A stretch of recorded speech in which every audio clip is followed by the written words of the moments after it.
presentation, which we'll cover today. Normally my workshops are a minimum of 2.5 hours, so we have a lot to get through in 45 minutes. We'll talk about branding overview, psychology and human behavior, technology in the online environment, U.S. market overview, case studies, requirements, and I will be around later today for questions because more than likely we will not have time for questions right after the presentation. Thông thường với bài thuyết trình này thì tôi dành ra 2 tiếng rưỡi tôi có thể đi hết được cơ, nhưng ngày hôm nay tôi có ít thời gian, nó chỉ có 45 phút thôi. Vậy nên là tôi sẽ cố gắng trình bày nhiều nhất có thể trong vòng 45 phút này. Sau đó tôi sẽ tiếp tục tham dự ở đây và sẽ tiếp tục nhận các cái câu hỏi hoặc là tư vấn cho các ông bà. Và như các ông bà có thể thấy ở đây thì trong bài thuyết trình tôi sẽ đi qua các phần chẳng hạn như là tổng thể về xây dựng thương hiệu, rồi tâm lý học cũng như là hành vi của con người, công nghệ, rồi môi trường mạng, tổng thể về thị trường Hoa Kỳ, các cái bài học tình huống, các yêu cầu, vân vân. So take a moment and write down what are your favorite brands and why. So branding is a very creative process. So take 30 seconds and write down your favorite brand and why. Các bạn có thể thấy là trong trang thuyết trình này là tôi có ghi từ write đây rồi ạ. Vậy thì tôi xin đặt ra câu hỏi vậy ạ. Theo các ông bà thì đâu là cái thương hiệu yêu thích nhất của ông bà và lý do tại sao? Vậy thì tôi đề nghị là chúng ta dành 30 phút cho bài tập nhỏ, 30 giây cho bài tập nhỏ này.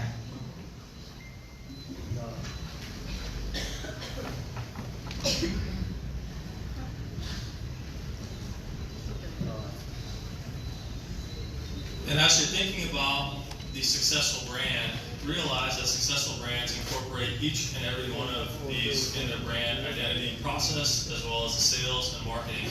So trust, consumer trust, design, value, strategy, logo, marketing, advertising, and the identity that people recognize your brand by.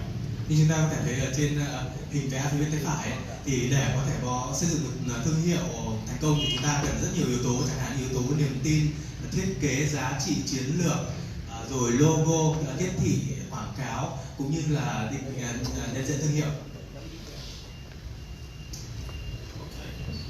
Can one person name their favorite brand? Không biết là có ông bà nào có thể xung phong chia sẻ mọi người các thương hiệu yêu thích của mình được không ạ? Anyone? Xin mời. Okay, we'll keep moving. All right, so branding, most of you know what branding is, but branding, the promotion of a company, person, or product by means of advertising and distinctive design. So when we look at shirts, there are numerous shirts, right? So the shirt that you wear may cost $1. The shirt that you wear may cost $500. It's about the perceived value in the branding and the companies that do extremely well to differentiate their product in the marketplace. Vậy thì câu hỏi đặt ra thế là xây dựng thương hiệu nghĩa là gì? Thực ra thì tôi nghĩ tất cả các ông bà đều hiểu xây dựng thương hiệu là gì. Xây dựng thương hiệu có thể hiểu đơn giản nhất đấy là việc quảng bá một công ty, một cá nhân hay là một sản phẩm nào đấy thông qua công tác quảng cáo hay là thông qua thiết kế khác biệt. Tuy như chúng ta thấy ở đây tôi có hình vẽ là có hình chụp về các cái áo sơ mi ấy. Có những áo sơ mi rất rẻ, có những áo sơ mi nó mất có giá lên đến $500 cơ. Vậy thì tại sao các công ty có thể bán sơ mi với cái giá cao thế? Họ có thể bán với giá cao là thông qua cái việc nhận diện thương hiệu cũng như là cái giá trị mà người tiêu dùng cảm nhận.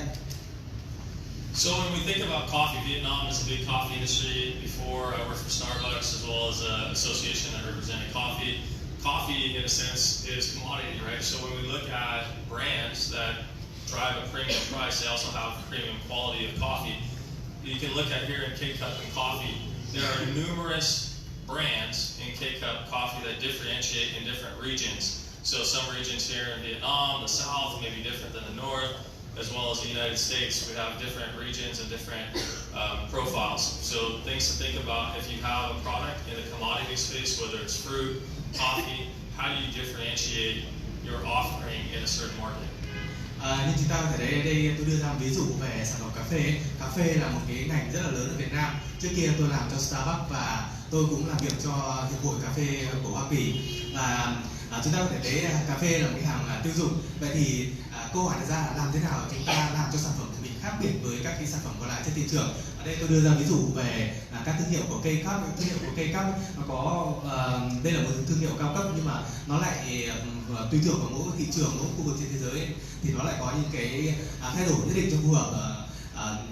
Ví dụ như nó có thay đổi các sản phẩm của mình chưa phù hợp với thị trường Việt Nam, thị trường Bắc Mỹ hay các cái khu vực khác mà thương hiệu này có mặt. Service brands. Now we all need to get packages to and from Asia and US. We have many choices in who we choose to deliver those packages. So service brands, you have to define your market, your reputation, and your brand promise while competing on quality, expertise, and cost. Because when we mail a package, we think about, well, this is too expensive. I can get this here with another company, but why would I choose this company over the other? So whether you're a law firm, a hospital, different service providers have to start thinking about how to differentiate in your marketplace where transparency and trust are key. Bây giờ tôi chuyển sang thương hiệu về dịch vụ. Chúng ta thấy vừa rồi là có ví dụ về thương hiệu về hàng hóa rồi, nhưng đối với thương hiệu về dịch vụ thì để thành công là tôi lấy một ví dụ về ngành giao nhận bưu phẩm chẳng hạn đi, để có thể chúng ta thấy là về mặt hình thức thì dường như là các công ty đều thực hiện việc là nhận gói bưu phẩm từ một cá nhân hay tổ chức nào đó và chuyển sang một cá nhân hay tổ chức nào đó ở một vị trí địa lý khác. Vậy làm thế nào để chúng ta có thể khác biệt lại với đối thủ còn lại và định vị được mình? Để làm được điều đó, chúng ta phải xác định được thị trường của mình cũng như là các cái danh tiếng rồi cái lời hứa thương hiệu mà mình mang lại cho các khách hàng của mình. Personal brands are huge. So a lot of people are a brand. I'm a brand. I have 10,000 people that follow me on LinkedIn. So when I first started, I had 100. Now that I have 10,000, I have to think about my messaging, my communication. What does that mean? And now that I'm in Asia, right, how do I communicate in different cultures, in different things where things may be perceived differently? Tony Robbins is one of the top personal brands in the United States. He also has numerous products in nutraceuticals industry as well. So if you develop a strong personal brand, you can also develop product. Tiếp theo nữa là thương hiệu cá nhân ấy. Thì thực ra thương hiệu cá nhân trên thế giới bây giờ là một trong những tài sản rất là lớn. Ở đây tôi có đưa ra ví dụ về Tony Robbins, và thực ra tôi cũng có cái thương hiệu cá nhân của mình. Tôi có tài khoản ở LinkedIn và số người theo dõi tài khoản của tôi lên đến 10.000. Thời gian ban đầu thì số người đăng ký theo dõi tài khoản của tôi chỉ là 100 thôi. Vậy nên là khi mà xây dựng thương hiệu thì chúng ta cần phải tính đến rất là nhiều yếu tố, chẳng hạn như thị trường hoạt động. Thực ra thì trước kia tôi hoạt động chủ yếu ở thị trường Bắc Mỹ, nhưng mà bây giờ tôi hoạt động ở cả thị trường châu Á và thị trường Việt Nam. Vậy thì mỗi khi mà tôi có bài thuyết trình hay là khi giao tiếp hay là khi đăng một cái bài nào đó ở cái thị trường mục tiêu của tôi ấy, thì tôi phải suy nghĩ rất kỹ về việc là cái thông điệp của mình sẽ được đón nhận, sẽ được cảm nhận như thế nào ở cái thị trường mục tiêu đó. Next, we'll talk about hybrid brands. Vietnam is very familiar with Nike, right? So Michael Jordan is pictured here, a famous NBA basketball player who created the Air Jordan with Nike. Now, Nike shoes are generally expensive because they drive a higher price because of the quality of their brand. The Air Jordan drives an even higher price. So when you start thinking about your product, you also want to think about what products can you drive incremental revenue, which means a higher price than your baseline revenue that you're getting on existing product. Tiếp theo là thương hiệu Nike. Ở đây ở cái hình phía bên tay phải chúng ta thấy là Michael Jordan. Đây là một ngôi sao bóng rổ hàng đầu của Hoa Kỳ, và chúng ta biết là trên tay của Michael Jordan thì anh ấy đang cầm cái giày có thương hiệu là Air Jordan. Đây là một cái giày được bán, đây là một cái dòng giày được bán với giá rất cao. Chúng ta thấy là sản phẩm thông thường của Nike thì đã có giá rất là đắt rồi, bởi vì giày của Nike nổi tiếng về chất lượng, nổi tiếng về độ bền, nhưng mà Nike còn tạo ra các dòng sản phẩm riêng biệt những hàng với giá thậm chí còn cao hơn nữa. Và thì khi mà xây dựng cái chiến lược sản phẩm của mình thì công ty của chúng ta cũng có thể có cách tiếp cận tương tự. Chúng ta có thể có một cái mặt bằng giá gọi là mặt bằng giá cơ sở cho những sản phẩm thông thường của mình, nhưng mà đối với một số dòng sản phẩm thì chúng ta có thể phối hợp với những nhân vật nổi tiếng chẳng hạn, tạo ra cái dòng sản phẩm riêng và bán với mức giá cao hơn. So we're going to begin, and we want to think about what was the most expensive purchase I've ever made. Whether it's the Rolls Royce or whether it's a fancy dinner, what is the most expensive purchase you've ever made? So take 10 seconds, write that down, and I want you to go through these questions because strong brand experiences create emotion. Và bây giờ tôi đề nghị tất cả hội trường dành 10 giây làm bài tập này. Từ trước đến giờ thì cái giá trị giao dịch, cái giá trị mà các ông giá trị sản phẩm dịch vụ ấy mà các ông bà mua lớn nhất là cái gì? Có phải giá trị lớn nhất là một chiếc ô tô hạng sang, hay là một bữa ăn ở nhà hàng 5 sao, hay là gì ạ? Chúng ta dành 10 phút cho bài tập này. Tại sao tôi đưa ra bài tập này? Lý do là bởi vì đối với những cái thương hiệu rất là mạnh và và giá có mức giá sản phẩm dịch vụ cao ấy, thì nó mang lại rất nhiều cảm xúc cho người dùng. Chẳng hạn đây là một cái chiếc ô tô cao cấp ấy, khi mà nhìn nó thôi thì những người tiêu dùng đã có cảm xúc rất mạnh mẽ rồi. And depending on the experience you have with the brand, the last question is, would you purchase it again? Và tùy thuộc vào cái sản phẩm hay là dịch vụ mà có giá cả cao nhất mà các ông bà đã dùng ấy, thì các ông bà có thể trả lời câu hỏi tiếp theo, đấy là trong tương lai các ông bà có tiếp tục sử dụng cái dịch vụ hoặc sản phẩm đấy nữa không? So whether it's a Rolls Royce or a nice quality T-shirt, if things start breaking down and the quality isn't good and you have issues, you're less likely to want to purchase something again. So these are things you have to think about in your branding, your design process, product development. Chúng ta thấy với những cái sản phẩm cao cấp như thế này, chẳng hạn như ô tô Rolls Royce hay là những chiếc áo sơ mi có giá lên đến vài trăm đô la hay là $1.000 ấy, nếu mà chúng ta vừa sử dụng một thời gian rồi mà nó đã bị hỏng hóc trục trặc, thì rõ ràng là cái khả năng của chúng ta tiếp tục tiêu dùng cái sản phẩm hoặc là dịch vụ như thế rất là thấp, đúng không ạ? Vậy thì khi mà xây dựng sản phẩm hay là dịch vụ của mình phải tính những cái yếu tố này. Khi mà xây dựng thương hiệu, khi mà thiết kế, khi mà tiến hành sản xuất, chúng ta phải tính đến cái yếu tố bền của sản phẩm của mình. So one thing that every top brand in the world knows about is psychology. Một yếu tố mà tất cả các thương hiệu hàng đầu trên thế giới đều biết đến và quan tâm, đấy là yếu tố tâm lý. This could be quite possibly the most important slide that I share with you today. Và đây chắc là cái trang thuyết trình quan trọng nhất mà tôi muốn chia sẻ với ông bà vào buổi sáng ngày hôm nay. We are human, so we buy things based on emotion, based on perceived need, based on our peers, our social group, and it's oftentimes what we think we need when we really don't need it. Bởi vì tất cả chúng ta thực ra đều là con người hết, vậy nên là chúng ta mua sản phẩm có vẻ bởi vì chúng ta cảm thấy là cần, nhưng thực ra chúng ta chỉ cảm thấy cần thôi, chưa chắc thực tế là cần. Chúng ta mua là bởi vì những người bạn bè hay là người thân đồng nghiệp của mình nói là đây sản phẩm là rất tốt.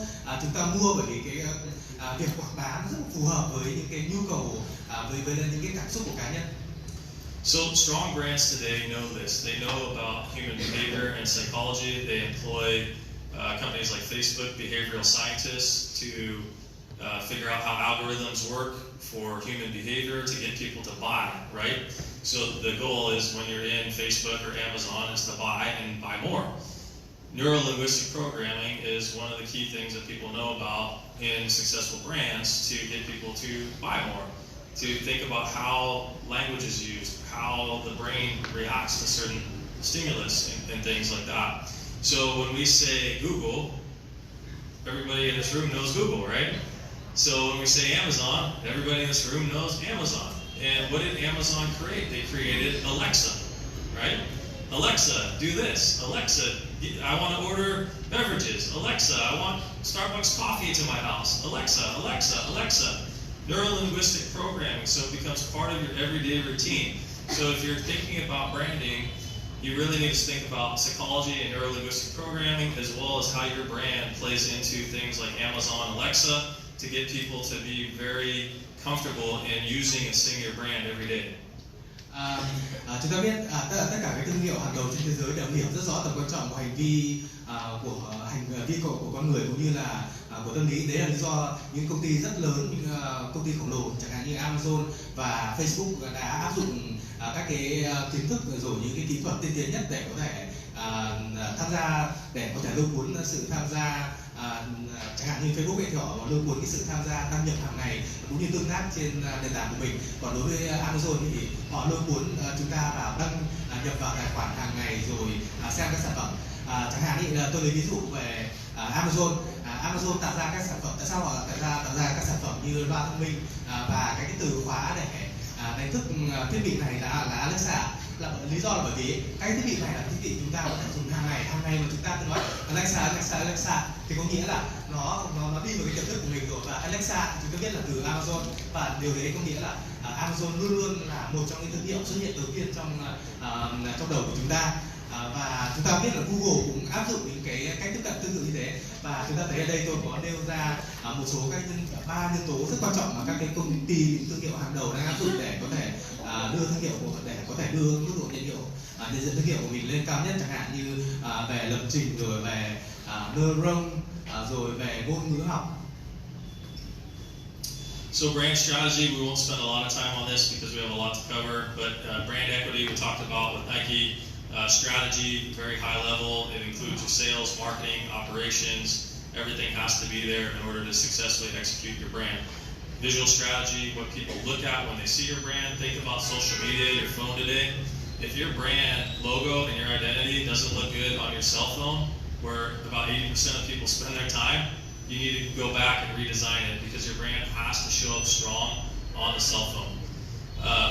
And then your verbal strategy, your company, is it a fun company? Is it a serious company? What's the tone of voice? What is the energy behind your company? Ở đây thì tôi có trang thuyết trình về chiến lược thương hiệu, nhưng thực ra tôi sẽ không dành quá nhiều thời gian vào trang này vì có những phần khác cũng rất là quan trọng nữa mà tôi muốn đi qua. Chẳng hạn ở đây là chúng ta có 4 yếu tố là tài sản thương hiệu. Cái tài sản thương hiệu thì nguyên cái từ nó đã dễ hiểu rồi. Còn tiếp theo là chiến lược thương hiệu. Về chiến lược thương hiệu nó có liên quan đến cả yếu tố về danh tiếng, rồi vận hành, rồi doanh thu tiềm năng vân vân. Và tiếp theo nữa là về chiến lược về hình ảnh. Chiến lược về hình ảnh là một yếu tố rất quan trọng, chẳng hạn ấy là cái logo của chúng ta hay là các cái thiết kế hình ảnh của sản phẩm dịch vụ thương hiệu của chúng ta nó rất là tốt, nhưng mà hầu hết người tiêu dùng thì lại xem các cái sản phẩm hay là các cái trang mạng của chúng ta ở trên điện thoại. Nếu mà cái hình ảnh của chúng ta xây dựng nó nhìn nó không đẹp trên điện thoại thì rõ ràng nó sẽ không mang lại tác dụng mong muốn đối với đối tượng khách hàng mục tiêu đâu. Và tiếp theo nữa là các cái chiến lược khác về thương hiệu, chẳng hạn chúng ta muốn thương hiệu của mình là một thương hiệu trẻ trung năng động, hay chúng ta là một cái thương hiệu đáng tin cậy, mang lại sự yên tâm cho người tiêu dùng. The marketplace is very crowded today. There are, with technology, we have so much knowledge, so much information. So positioning statements are key. We won't have time to do this exercise, but you need to think about this for your brand. How do you tell your brand story in 2 seconds in a crowded marketplace, and why are you better than your competition? Ở đây có một trang nữa rất quan trọng, đấy là về tuyên bố thương hiệu, tuyên bố định vị thương hiệu. Đây là một phần rất quan trọng, bởi sao ngày nay thì kiến thức sách vở rất là nhiều rồi và mọi người cũng đều biết được những thông lệ tốt nhất. Vậy thì thương hiệu của chúng ta, cái tuyên bố định vị thương hiệu của chúng ta nó phải đủ tốt để chúng ta có thể nói chúng ta có thể phát ngôn cái tuyên bố thương hiệu này trong 2 giây và mọi người cảm thấy là cái tuyên bố thương hiệu, tuyên bố định vị thương hiệu của công ty hay là sản phẩm của chúng ta nó hoàn toàn khác biệt với đối thủ của mình. Tôi rất tiếc là chúng ta không có thời gian để làm cái bài tập nhỏ này. So logos, again, we can look at these things. People have mascots like Puma that people recognize all over the world. They have abstract like Microsoft where you recognize the dots, you know that, and then word marks. So think about your brand, how it shows up, how you can piece out different sections to just show up on that. If you're starting out with a new brand, remember Starbucks started out as Starbucks Coffee before the brand is now the siren, the green siren that's recognized all over the world. So if you have a new brand, you may need more wording because people are unfamiliar with your brand. Và tiếp theo nữa, thiết kế logo cũng là một yếu tố rất quan trọng. Tôi cũng không dành nhiều thời gian quá vào trang thuyết trình này, nhưng chúng ta có thể thấy là những logo ở đây nó đều rất dễ nhận ra. Và câu hỏi đặt ra tại sao cái logo này lại dễ nhận diện như thế? Chúng ta có thể thấy là cái cách thiết kế logo phù hợp với từng giai đoạn của công ty rất quan trọng. Chẳng hạn như công ty chúng ta mới bắt đầu hoạt động thì chưa nhiều nhiều khách hàng biết được về công ty của mình. Vậy thì có thể là thương hiệu, cái logo của công ty ban đầu phải bao gồm khá là nhiều chữ để mọi người nhìn, mọi người biết là tên công ty là gì, tên sản phẩm, tên thương hiệu là gì. Nhưng mà sau đó khi mà cái thương hiệu của chúng ta nó nổi tiếng rồi thì chúng ta có thể giảm cái số lượng từ mà chúng ta dùng cái màn hình ảnh nhiều hơn. Chẳng hạn như Starbucks ấy, khi mà mới bắt đầu thì họ dùng cái logo của họ có nhiều chữ hơn, chẳng hạn là Starbucks Coffee. Nhưng mà sau đấy khi mà cái thương hiệu của họ bắt đầu nổi tiếng rồi thì họ giảm chữ và họ chỉ dùng hình ảnh trong logo của mình thôi. Color is very important as well. It goes back to psychology. So some people like different colors. Blue is my favorite color. When you look at my website, I have a lot of blue because it is calming and it's trust. So think about the different colors in your brand. Tiếp theo nữa thì màu sắc cũng là yếu tố rất quan trọng, bởi vì mỗi người thì có một cái màu sắc yêu thích khác nhau. Chẳng hạn đối với tôi thích màu xanh nước biển, bởi vì màu xanh nước biển thứ nhất là nó trầm, và thứ hai là nó mang lại sự tin tưởng, và cái ngành kinh doanh của tôi thì nó cần sự tin tưởng của khách hàng. Còn tùy thuộc vào sản phẩm hay là thị trường mục tiêu hay là định vị của từng công ty, chúng ta có thể chọn màu cho phù hợp.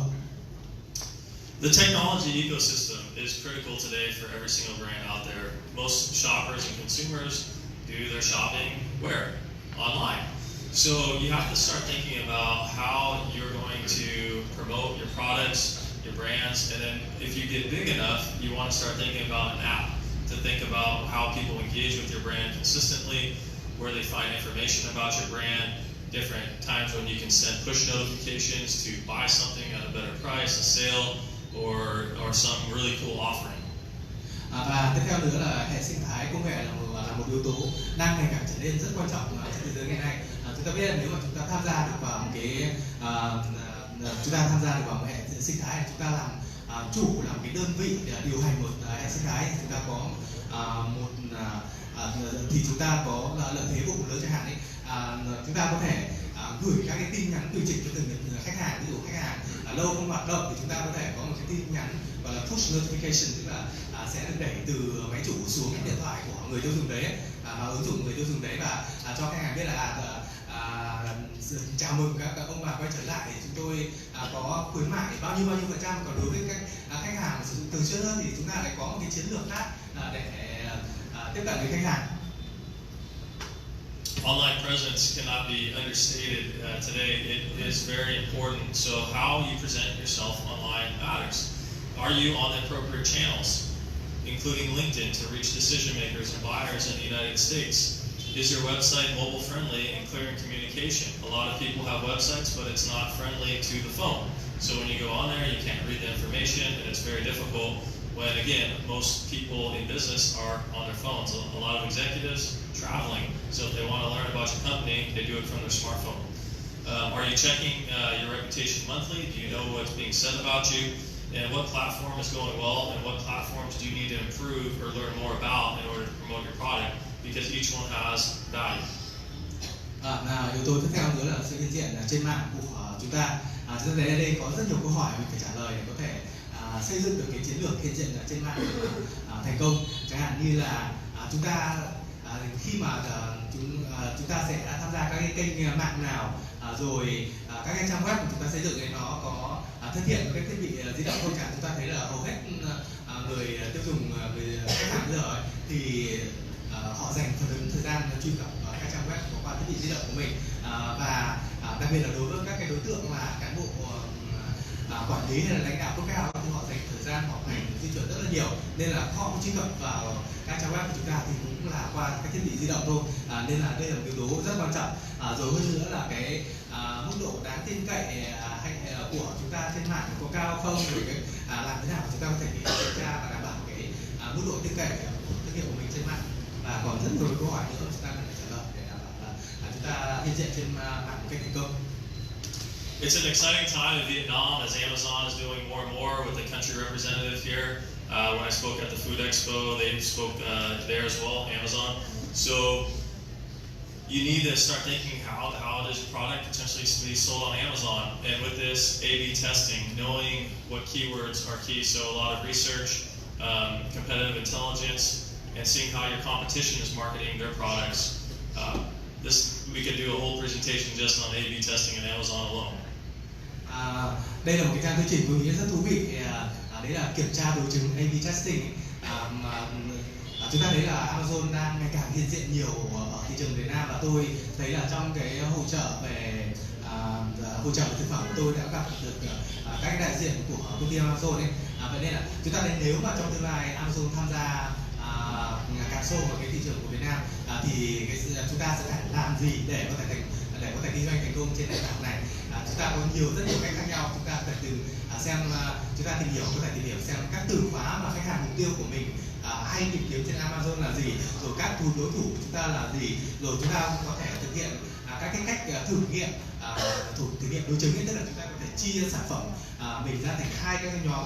Một nhóm thì chúng ta có cách tiếp cận A, còn cái nhóm B thì chúng ta có cách tiếp cận khác để xem là cái cách tiếp cận nào hiệu quả hơn, hoặc là chúng ta cũng có thể kiểm tra đối chứng với các nhóm khách hàng khác nhau, các thiết kế sản phẩm khác nhau, các cái cách định vị sản phẩm khác nhau. Tôi nghĩ đây thực ra tôi có thể xây dựng cả vài quy trình kéo dài cả ngày về chủ đề này, nhưng tôi không có đủ thời gian của ngày hôm nay. Influencers are key today with millennial brands and younger influencers. Think about if you have a beverage company here in Vietnam and you're trying to reach Asian American consumers in the US, California. Finding an influencer who loves aloe drinks would be good for you. So then you can give them free product to promote and oftentimes pay them a little bit of money, and they have 100,000 people, 200,000 people on their Instagram feed. And now you're getting very low-cost marketing because they're happy, they get a free product, they get to drink stuff for free for a month, and they're happy, you're happy, it's a good exchange. Và yếu tố cũng rất quan trọng đấy là những người có tầm ảnh hưởng đấy. Chẳng hạn như bây giờ chúng ta có rất nhiều cái nền tảng mạng xã hội, chẳng hạn như Instagram, và trên đấy có những người có tầm ảnh hưởng rất là cao, và số lượng người đăng ký theo dõi tên của họ có thể lên đến hàng trăm nghìn. Vậy thì giả sử chúng ta có một sản phẩm về nước tăng lực sản xuất ở Việt Nam, nhưng mà chúng ta mong muốn là tiếp cận và bán cho các khách hàng châu Á ở Hoa Kỳ, vậy chúng ta có thể làm gì? Chúng ta có thể là gửi các sản phẩm mẫu cho một người có tầm ảnh hưởng cao, và có thể là chào các sản phẩm này để họ dùng thử trong vòng 1 tháng. Khi những người này, và thậm chí chúng ta có thể trả họ một cái khoản tiền nhập khoản nào đấy cho việc này, và bằng cách này thì tất cả đều được hưởng lợi. Những người có tầm ảnh hưởng thì họ được dùng sản phẩm, rồi họ tiếp tục hoạt động trên kênh của mình, tiếp tục thu hút được khách hàng của mình. Và đối với chúng ta thì chúng ta có thể quảng bá sản phẩm của mình cho hàng trăm nghìn lượt khách hàng tiềm năng, là khách hàng gốc châu Á ở Hoa Kỳ. Như thế thì chúng ta có thể tiếp cận quảng bá cái sản phẩm của mình với đối tượng khách hàng rất lớn và với chi phí thấp. So next we are going to watch the video and talk about the power of storytelling and digital media. Vietnam has an abundance of natural resources, amazing fruit, different products here, and then how do you tell your story to get to the US market? Storytelling is key, and we'll watch this video and see why. Và tiếp theo tôi muốn đề cập đến cái yếu tố nữa, đấy là kể chuyện. Đối với thị trường như thị trường Hoa Kỳ thì câu chuyện và kể chuyện là yếu tố rất quan trọng. Cái này Việt Nam là một đất nước có khí hậu rất là đa dạng này, rồi nhiều dân tộc này, nhiều các cái sản phẩm, rồi cây trồng con vật khác nhau. Vậy thì để tiếp cận thị trường các thị trường như Hoa Kỳ thành công thì việc kể một câu chuyện đủ hấp dẫn là rất quan trọng. Tôi sẽ chiếu một file video, mọi người có thể tìm hiểu thêm.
Good. So you can see in this video how they walk you through the story, how the product originated with the founder, getting authentic resources from the Himalayas, and then you're getting this authentic thing. You can see the bubbles, the quality of the tea, and then you can see how this also creates a different lifestyle category in the United States for people who do not drink alcohol, where they're partying on a very nice rooftop area and beautiful view without alcohol. So it's a very healthy lifestyle. Ở đây chúng ta thấy là trong video này có một câu chuyện và cái cách thức kể chuyện đó cũng rất là thú vị. Chẳng hạn như nhà sản xuất cho chúng ta thấy là sản phẩm của họ có cái nguồn cung đến từ Himalaya, rồi hơn nữa là họ cũng có những cái gọi là bong bóng ấy, thể hiện những cái bong bóng của chè, nó thể hiện cái độ tinh khiết đến từ núi rừng Himalaya. Rồi tiếp nữa là họ cũng các sản phẩm cái việc tập trung vào các sản phẩm cái việc gọi là đánh các sản phẩm trọng tâm vào những khách hàng quan tâm đến lối sống là một trong những cái xu hướng mới nổi ở Hoa Kỳ. Về ở đây chúng ta thấy là đang có xu hướng là không sử dụng bia rượu này. Chúng ta thấy là có những người trẻ tuổi gọi là dự tiệc ở trên mái nhà, khung cảnh rất là đẹp, tất cả mọi người rất vui vẻ, nhưng mà không ai là uống rượu bia cả, mà họ sử dụng chè tốt cho sức khỏe. Đấy, chúng ta thấy là đây là một trong những cái cách thức kể chuyện mà chúng ta có thể áp dụng cho các sản phẩm mình tùy thuộc vào thị trường cũng như đối tượng khách hàng nữa. And his packaging is very friendly for Instagram and online media, so the colors are very rich and it's clean. Chúng ta thấy thì trong những hình ảnh trong đây thì cái hình ảnh của sản phẩm, cái cách nó có sản phẩm nó cũng rất là phù hợp với cái thiết bị mà khách hàng sử dụng, đấy là thiết bị di động chẳng hạn ấy, là họ nhắm đến những khách hàng có sử dụng Instagram, và Instagram là cái trang chia sẻ hình ảnh, nên là cái hình ảnh của chúng ta phải rất là bắt mắt như thế. Thì màu ở đây rất là bắt mắt, rồi cái cách thiết kế, rồi cái độ tương phản, các yếu tố đều rất là tuyệt vời. So now we'll talk about the United States quickly. There are a lot of people, 320 million people roughly. 75% are white, Caucasian like myself. The Hispanic and Latino community is one of the fastest growing populations in the United States. African American, Asian, and women make up about half of America. So there are a lot of female-centered brands and female entrepreneurs in America who are doing extremely well right now. Và tiếp theo nữa tôi muốn trình bày một chút về tiềm năng của thị trường Hoa Kỳ cũng như dân số của thị trường Hoa Kỳ. Chúng ta thấy là dân số của Hoa Kỳ là hơn 327 triệu người, và 76,5% trong số đó là người da trắng giống như tôi, và dân số là có một gốc là Hispanic ấy, là cũng đang ngày càng tăng, hiện tại là đang 18,3%, rồi chúng ta có người gốc Phi 13,4%, người gốc châu Á là 5,9%, và một cái đối tượng nữa cũng rất quan trọng, đấy là đối tượng khách hàng nữ, đặc biệt là những khách hàng nữ chủ doanh nghiệp hay là những giám đốc doanh nghiệp là nữ. Đây là các đối tượng đang ngày càng trở nên quan trọng đối với các cái sản phẩm được bán trên thị trường này. In the United States, our demographics are changing just like that all over the world. Some countries have populations that are very old and not a lot of young people. Other countries have a mix. In the U.S., you can see the millennial generation, which I'm a part of at 36 years old. At the end of the millennial generation and younger, Gen Z, are growing, right? So they are expecting different things. The way they interact with technology is very different than the baby boomer generation that started the internet back in the early 2000s. So you have to think about who is your customer now and who is your customer of the future. When Nike ran their big ad on Colin Kaepernick, it was very controversial in the United States, the football player, with that ad. But they did that ad because it was about the future. It wasn't about the current, politics. It was about the future of their brand, what they stand for, and who they're trying to reach. Tình hình nhân khẩu học cũng là yếu tố rất quan trọng mà chúng ta phải tìm hiểu. Cũng giống như bất cứ kỳ các thị trường nào khác, từ là thị trường Việt Nam, Trung Quốc hay là Nhật Bản, Hoa Kỳ gì đấy, chúng ta phải quan tâm đến nhân khẩu học và các cái biến động về nhân khẩu học. Chúng ta có thể thấy thì tôi là thuộc thế hệ millennial, bây giờ tôi 36 tuổi rồi, và những cái đặc điểm, thói quen để hành vi ứng xử của các thế hệ millennial như chúng tôi hoàn toàn khác biệt với thế hệ Z, tức là những người sinh từ năm 2000 trở về sau ấy.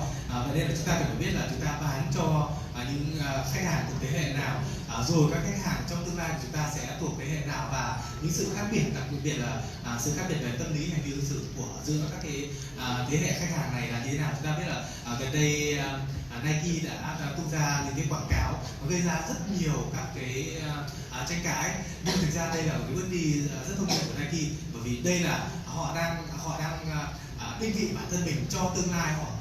Họ muốn là các cái đối tượng khách hàng tương lai sẽ nhìn nhận Nike như thế, chứ không cái cách quảng cáo này nó lại không tập trung nhiều vào đối tượng khách hàng hiện tại của họ. We'll watch a video right now on Levi's. Transparency in the United States is very key with the younger generation, as well as diversity, equity, and inclusion. Bây giờ tôi sẽ bật một video mà chúng ta thấy video này là về sự minh bạch, về sự đa dạng cũng như công bằng. Đây là cái yếu tố rất quan trọng của Hoa Kỳ.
In less than a minute, Levi's told their story about how they interact with people from all over the world. They told their story about their anthropology of the history of their denim, from old to new. And they told their story that they are inclusive of everybody, which is needed in the U.S. market. Chúng ta thấy là video rồi nó kéo dài chỉ hơn 1 phút thôi, nhưng mà thương hiệu Levi họ đã kể chúng ta một câu chuyện rất thú vị, chẳng hạn như là cái nguồn gốc của vải bò của họ, rồi các sự thay đổi về vải bò của họ, vải làm quần áo bò đấy, trong quá khứ cũng như là thời điểm hiện tại. Rồi họ cũng thể hiện là thương hiệu của họ là một thương hiệu gọi là cho tất cả mọi người. Chúng ta thấy mọi người từ rất nhiều các cái chủng tộc khác nhau, từ rất nhiều các khu vực khác nhau, và chúng ta thấy đây là một cái câu chuyện được kể rất thành công của Levi.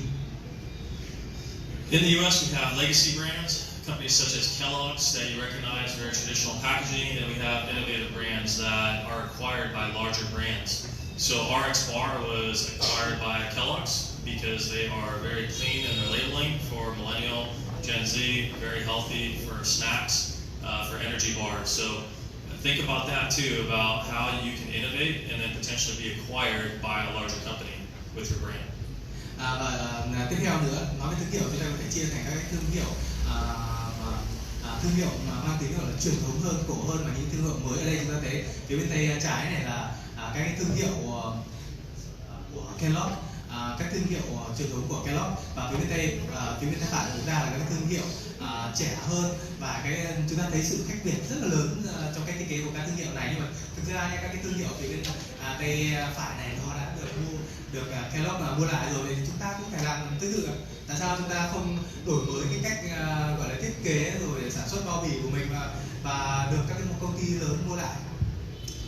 We're going to have to move fast because we have about 5 more minutes, so we'll jump through a few slides here. Tôi chỉ còn 5 phút thôi, nên là xin đề nghị là bỏ qua một số trang chương trình xây dựng trước. You can see, large players in a sense versus the regional brands. So Lee Sandwiches is a Vietnamese company in San Francisco Bay Area. He roasts his own coffee, very successful in the region for the Vietnamese community.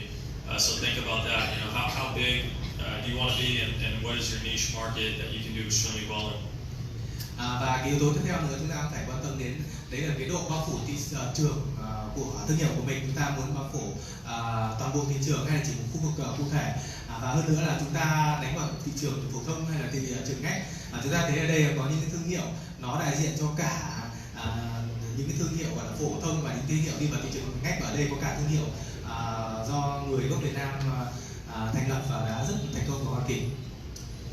Health companies, health-centered brands in the U.S. as the Impossible Burger and Beyond Meat, which is a substitute meat product. They've done a lot of research as far as to make it like blood inside, where it has a kind of a hemoglobin property to it. They've received venture capital funding, so think about that too with the health industry in the United States that drives a lot of business.